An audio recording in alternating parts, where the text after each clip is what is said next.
Week 7 Day 1. Much ado about a haircut.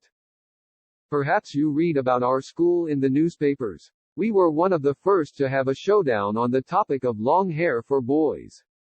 Two honor students, Ron Harris and Len Chester, were sent to the principal by their French teacher, an implacable foe of nonconformists, who went into a paroxysm of anger when she spied the boys in the hall.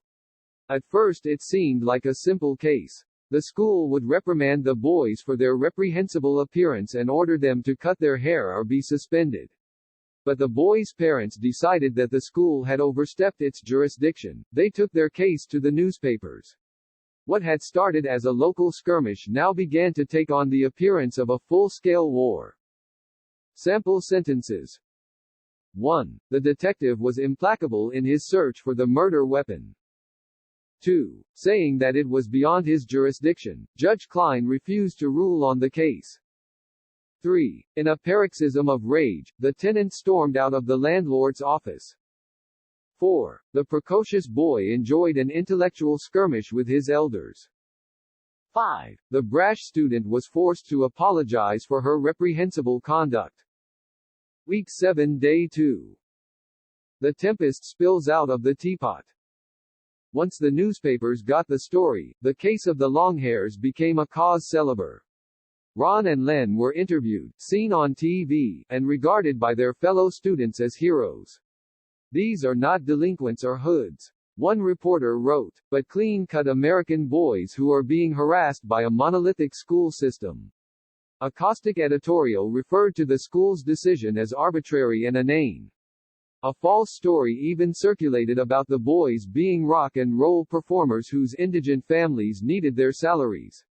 Finally, the Civil Liberties Union jumped into the fray with a court order stipulating that the principal be required to show cause why the boys should not be allowed to return to class.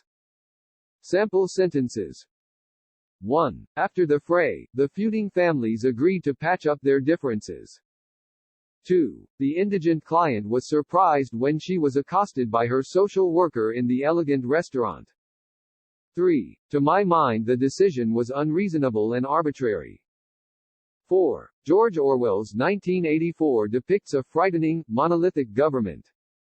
5. If anonymous telephone callers harass you, the phone company will give you an unlisted number. Week 7 Day 3. Haircut dilemma. The school authorities were stymied. Public opinion had been marshaled against them. No longer was it a simple case of disciplining two wayward lads. Suddenly it had taken on the appearance of a nightmare, in which the principal was either hanged in effigy or pictured in cartoons, making a villainous swipe at the two innocent Samsons. But the officials could not allow Ron and Len to flout their authority with impunity. Members of the school board concurred with the principal's action, but they were cognizant of the popular support for the boys. Clearly a compromise was called for to resolve the turbulent situation. Sample sentences. 1. Coach of losing team hanged in effigy. 2. Cause of cancer continues to stymie doctors. 3. FBI cognizant of clandestine gangland meeting. 4. Many motorists flout traffic laws, study reveals. 5. Turbulent atmosphere in angry Senate chamber. Week 7 Day 4. Happy ending.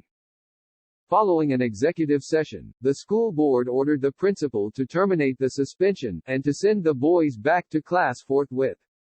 Unless it could be shown that their presence disrupted the learning process, there was no reason to bar the boys. It was a bitter pill to swallow for the principal, whose irritation was exacerbated by the ruling. But some of the sting was taken out of the victory when the boys appeared in school the next day, with their hair clipped to a respectable length. Everyone breathed a sigh of relief. Just as things were about to revert to normalcy, however, the same French teacher then demanded that a girl be ousted from school for wearing a mini skirt. Sample sentences. 1. It seemed incongruous to terminate his employment just when he was so successful. 2. Upon seeing the show, he called the TV studio forthwith to protest. 3. The ushers moved with alacrity to oust the disorderly patrons. 4. After taking the drug, she began to revert to the days of her childhood. 5. The arrest of the spy did much to exacerbate relations between the two countries.